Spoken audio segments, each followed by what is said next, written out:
Louis Vuitton, Hermès, Gucci, Dior, des marques qui ont une grande histoire.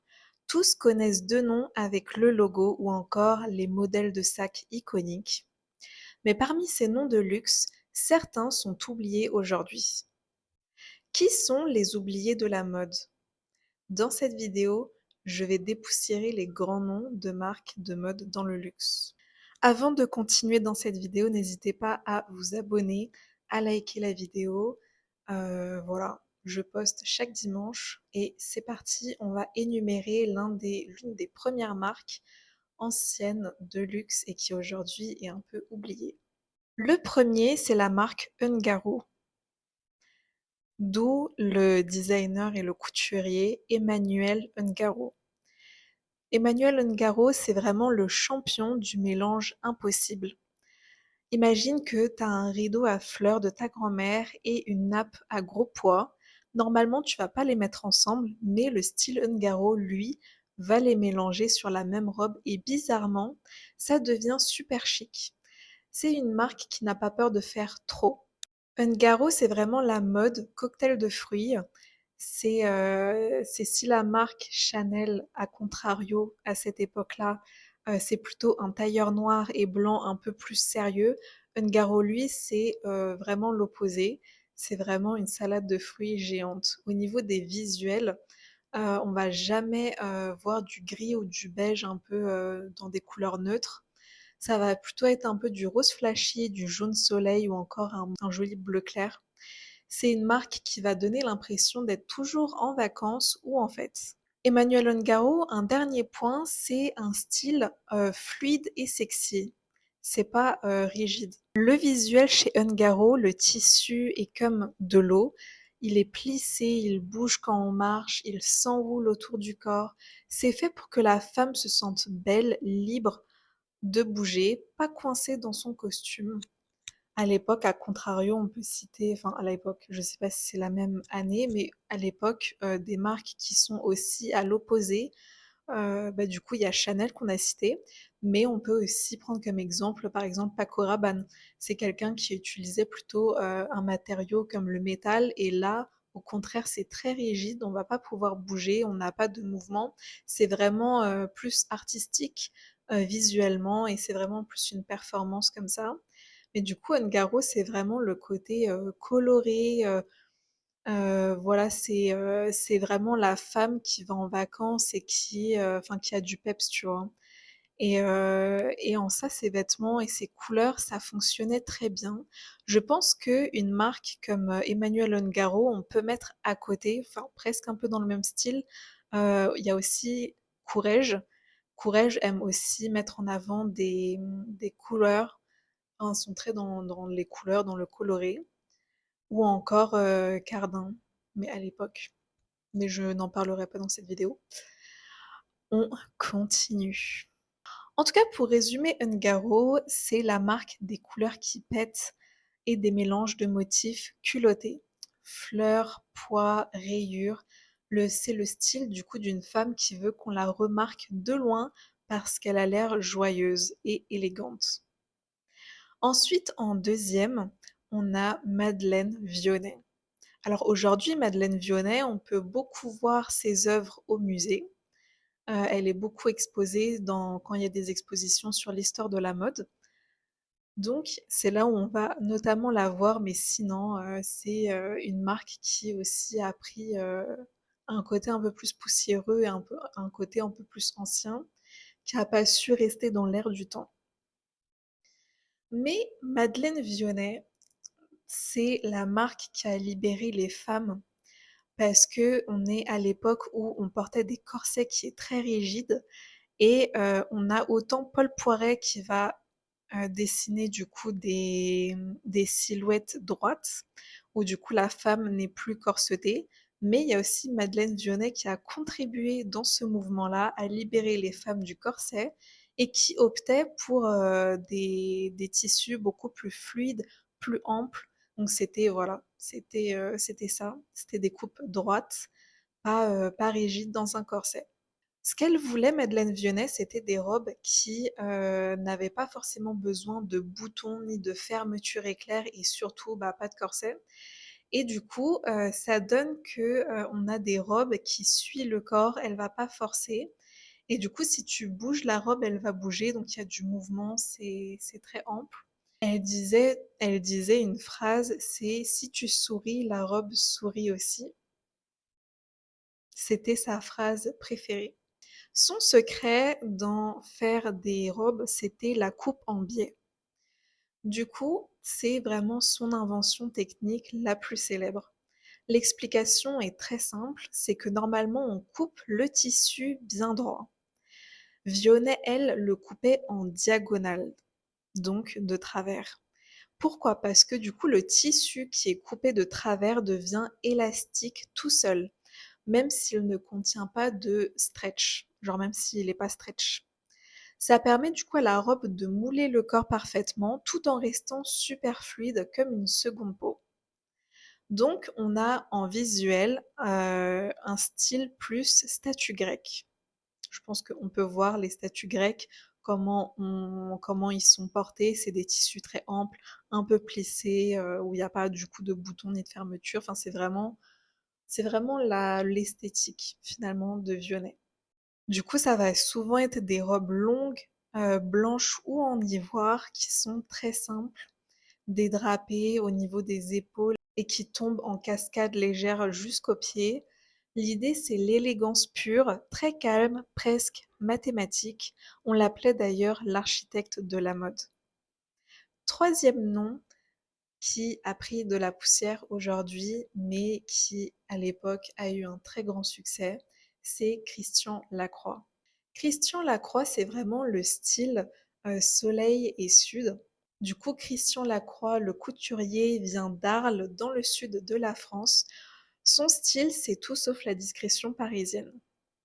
Pour le visuel, il faut penser au costume toréador, pardon. Donc, il faut penser au costume des toréadors, aux gitanes de Camargue, aux fêtes de village sous le soleil de plomb. L'idée, en fait, c'est que c'est vraiment une mode qui chante, qui crie, qui est généreuse. Il adore le rouge sang, l'or brillant et le noir très intense. C'est vraiment le champion du trop n'est jamais assez. Chez Lacroix, on ne fait pas dans le minimalisme, on appelle ça le style baroque. Donc on a des broderies en or, on a des perles, des rubans, des grosses fleurs en tissu et encore des dentelles. La robe pouf, c'est une jupe très courte mais ultra gonflée, comme un gros nuage de tissu autour des hanches. C'est vraiment sa signature des années 80. L'idée, c'est très théâtral. D'ailleurs, Christian Lacroix crée énormément de costumes pour l'opéra et le théâtre aujourd'hui. Et je trouve que dans l'ambiance, faire un peu dans le style costume, un peu théâtral, bah, je trouvais que le créateur Alexandro Michele, que j'ai parlé précédemment dans une autre vidéo du coup de Gucci, il est aussi dans ce côté un peu théâtral, un peu costume. Aujourd'hui, il est chez Valentino et ses défilés, c'est un très grand succès. Mais du coup, Christian Lacroix, lui, aujourd'hui, il est plus en train de fabriquer vraiment des costumes pour l'opéra aujourd'hui. Et je trouve que c'est important parce que je savais pas que Christian Lacroix était du sud et que du coup son style venait aussi un peu, bah, du coup du sud et de ces inspirations-là. Et je trouve que pour l'époque, c'est vraiment une première parce que c'est plutôt un style parisien, qui était valorisé. C'était vraiment Paris, bah, du coup la capitale où vraiment tout se jouait pour la mode. Et je trouve que c'est bien d'avoir quelqu'un qui vient du sud, pour, ne serait-ce que la représentation. Et donc je trouve que c'est super intéressant de vraiment regarder, bah, du coup ses inspirations, là où il les a puisées et ça met en valeur vraiment le côté, bah, du sud de la France. Aujourd'hui, comme couturier qui vient du sud et qui reprend beaucoup d'inspiration du sud, ça va vraiment être, Jacquemus. Mais voilà, je trouve que c'est cool qu'aujourd'hui, autant il y a des créateurs qui sont sur Paris, autant dans le sud, et que finalement ça vienne d'un peu partout de la France. Donc c'est très joli et c'est pour ça que je voulais le mettre en avant. Il se fait un petit peu plus discret aujourd'hui, Christian Lacroix. On passe au quatrième nom qui, à l'époque, avait du coup une très grande réputation dans la mode et le luxe. Aujourd'hui aussi, mais sous une autre forme. Je cite Nina Ricci, fallait que je me cite dans la vidéo, voilà. Alors, je voulais vraiment en parler parce que Nina Ricci aujourd'hui est très connue pour les parfums, mais moins pour la haute couture et pour la couture tout court. Aujourd'hui, la marque Nina Ricci fait également des vêtements et donc je voulais qu'on en parle. Déjà Nina Ricci, le style, qu'on peut voir, c'est la féminité douce. C'est vraiment une, mode qui, n'est pas là, à être très excentrique, c'est vraiment dans le joli, élégant et délicat. On a, au niveau des couleurs, beaucoup de couleurs pastel. On a du rose poudré, on a du bleu ciel, on a des couleurs un peu crème, des nœuds, de la dentelle fine et encore des fleurs un peu discrètes. C'est vraiment le style demoiselle, donc pour les jeunes femmes. C'est frais, c'est léger, c'est vraiment le symbole, l'air du temps. On a beaucoup les colombes qui reviennent. Bon, on en reparlera, mais par exemple, sur les parfums, on a des fois des colombes, ou même dans les publicités visuelles du parfum, des fois on a des colombes qui volent. Donc voilà, c'est pour ça que ça représente l'air du temps. Il faut savoir que du coup, le parfum a été lancé en 1941 et en fait, ce parfum, du coup, a été lancé juste après la Seconde Guerre mondiale, donc vraiment en 1948, pour célébrer la paix et la liberté. C'est l'ADN de la marque, apporter de la douceur dans un monde brut, finalement. Et donc, ça a toujours ce message dans la parfumerie. Du coup, c'est code avec les colombes, du coup, qui est aussi symbole de paix. On a ce côté très délicat. Donc voilà, c'est vraiment ça qui est mis. On a aussi le style de la pomme, qui est le renouveau actuel. Donc depuis 2026, la marque rajeunit un peu son image grâce à des créateurs comme Harris Reed. Je sais pas si ça se prononce bien, mais en tout cas, le créateur Harris est venu récemment et il a vraiment rajeuni la marque. Et c'est pour ça que c'est intéressant de regarder finalement les dernières collections de Nina Ricci. On peut voir le côté très romantique, mais on va ajouter un peu plus de volume. On a des chapeaux un peu en forme de bob, mais du coup encore plus grands. On a des robes en forme de fleurs ou alors de pommes, comme le parfum finalement Nina. L'idée, c'est une poupée moderne, c'est très photogénique, c'est parfait pour Instagram ou les tapis rouges. On continue dans une autre marque, oui, cinquième, je pense que c'est le cinquième, mais comme cinquième créateur qui à l'époque cartonnait beaucoup, c'est la marque Patou, qui du coup est à l'origine du style sport chic. Il faut savoir que le créateur s'appelait Jean Patou. Dans les années 20, c'était le grand rival de Coco Chanel. Et c'est lui qui a inventé les vêtements de sport pour femmes. Avant lui, on jouait au tennis en robe longue. Lui, il a raccourci un peu les jupes, il a créé des bandeaux pour les cheveux. Il a aussi créé un parfum qui s'appelle Joy en 1930, qui a été longtemps le parfum le plus cher au monde. Le style d'aujourd'hui, de Patou, c'est la parisienne cool un peu. Du coup, depuis 2018, donc très récemment, la marque, elle avait disparu pendant longtemps et en fait, c'est LVMH qui a racheté la marque Patou et du coup, qui avant s'appelait Jean Patou et qui a décidé de juste l'appeler Patou. Donc, le créateur, du coup, le directeur artistique, c'est Guillaume Henry. C'est un Français qui est très doué. Il a aussi relancé la marque Carven à l'époque, donc avant. Donc pour les visuels, il faut imaginer des volumes rigolos, des énormes manches ballons, des cols de chemises géants, un peu comme des cols de clown, mais en très chic, et des petits hauts avec le logo Patou écrit en gros. L'idée, du coup, c'est une mode plus souriante qui n'est pas guindée. C'est fait pour faire du vélo dans Paris ou encore aller boire un verre en terrasse. Comment on va reconnaître Patou en 2026? C'est vraiment avec le logo JP ou encore le mot Patou écrit d'une façon très arrondie et graphique. Au niveau des accessoires, on a le sac Le Patou. qui est en forme de demi-lune et leur petit bob chapeau en coton avec le logo qui est aussi inscrit. Au niveau des couleurs, on a du jean déjà comme matière, donc le bleu. On a aussi du blanc, du noir, mais avec des touches de couleurs pop, un peu comme le rose, le jaune, pour contraster. Voilà pour Jean Patou et si vous avez bien écouté, on a parlé de la marque Carven, qui du coup, le créateur du coup de Jean Patou, enfin du coup de Patou, qui est le couturier du coup d'aujourd'hui depuis 2018.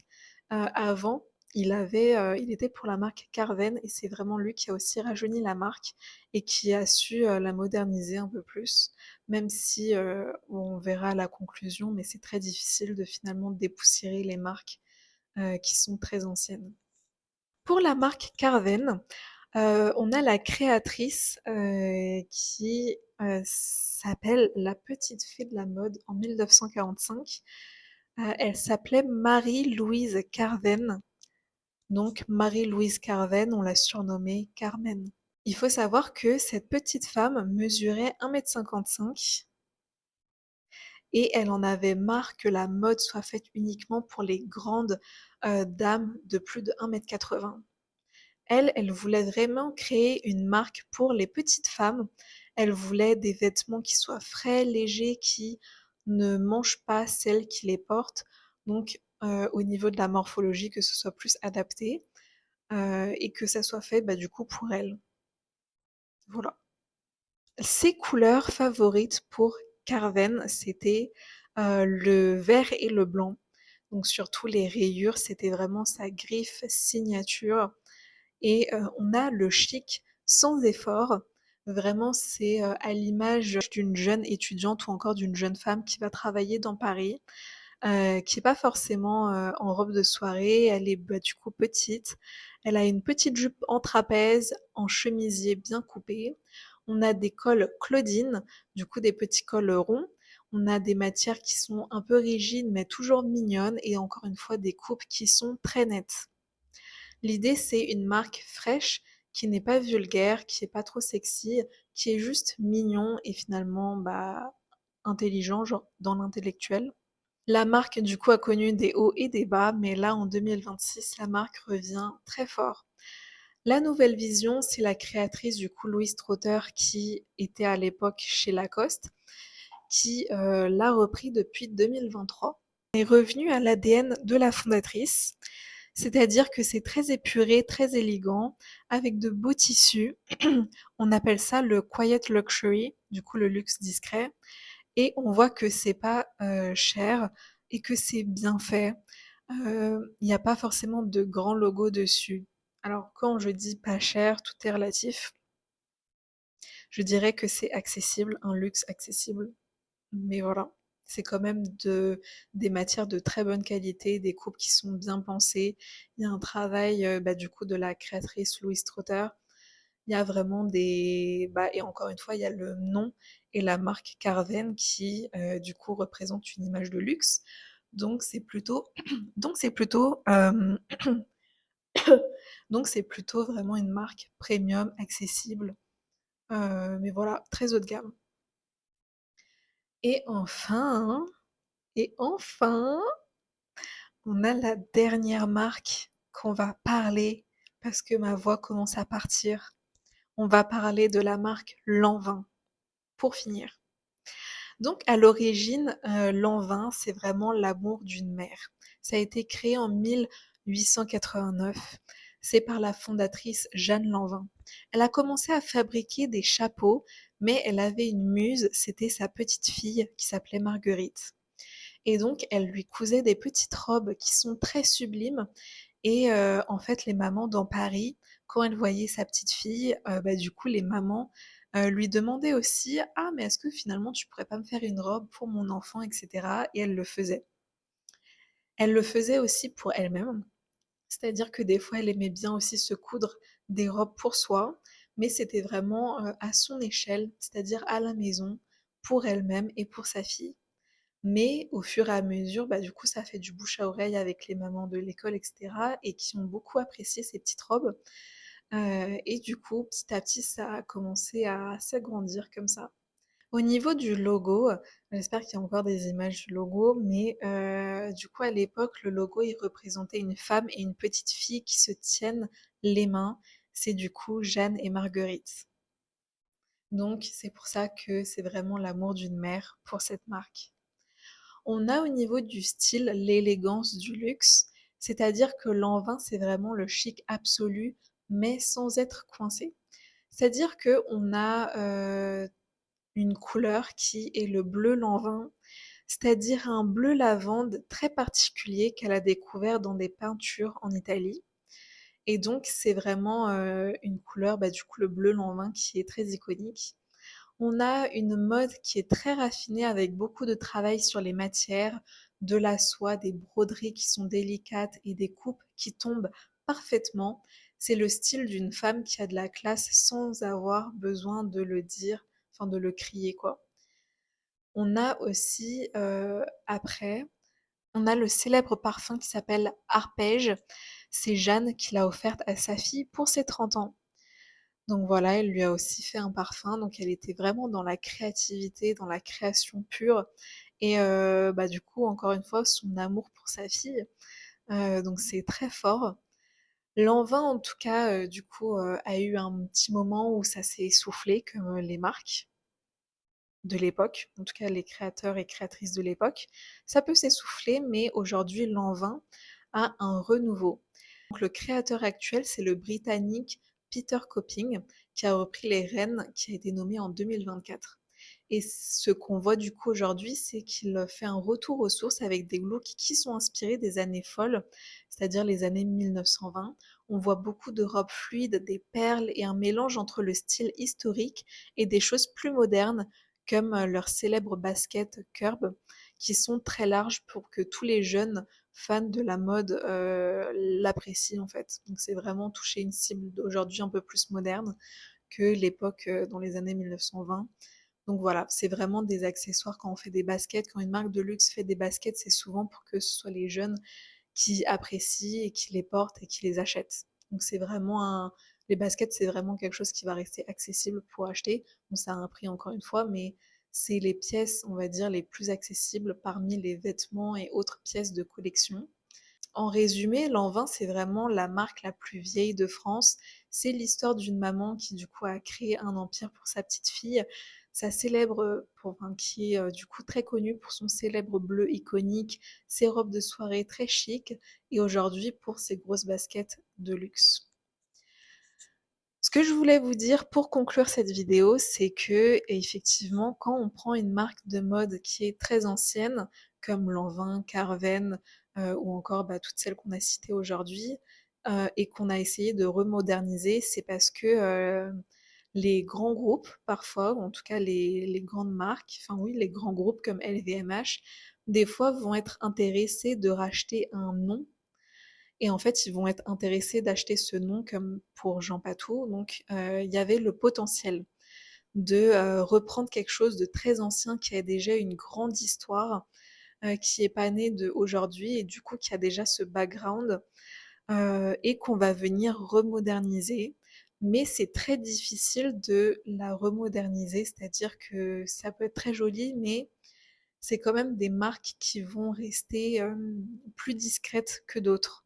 C'est-à-dire que face aux marques comme Dior ou Gucci, etc., c'est des noms qui sont beaucoup plus imposés et qui sont encore aujourd'hui bah, très présents. Pour, à contrario des marques un peu plus niche comme Patou, Carven, c'est vraiment plus dur de le remettre au goût du jour parce que du coup, il faut que ce soit aussi connu du grand public, il faut que le logo puisse parler, il faut qu'il y ait beaucoup de produits un peu qui sont vendables, comme des baskets ou des parfums ou autres. C'est ça qui va maintenir un peu les achats et du coup, qui va maintenir le chiffre d'affaires pour la marque. Mais c'est vrai que c'est beaucoup plus difficile de rester célèbre et rester aussi connu aujourd'hui. Donc c'est pour ça que je voulais en parler en vidéo, d'en parler parce que c'est vrai que c'est un très grand coup de nostalgie et c'est des noms qu'il faut pas, non plus oublier. Je pense que c'est pas des marques qui vont être oubliées, pour le futur, mais c'est vrai que c'est pas forcément connu du grand public, et c'est vraiment qu'il faut vraiment se documenter ou en tout cas acheter des livres sur la mode pour en entendre parler et c'est pour ça qu'à travers ma vidéo, je voulais le rendre plus accessible et du coup, voilà, le remettre au goût du jour. Il y a encore plein d'autres marques de mode qui, sont très historiques et qui, sont encore, une fois les oubliées de la mode et je peux en faire une deuxième édition si jamais ça vous a plu. En tout cas, moi, ça m'a beaucoup plu de tourner cette vidéo. On se revoit du coup dimanche prochain. N'hésitez pas à vous abonner, j'ai fait d'autres vidéos sur, des histoires de mode. Je fais aussi des vlogs. Je pense que dimanche prochain, ce sera un vlog et donc voilà, on se retrouve très vite et à très bientôt pour de nouvelles vidéos. Ciao!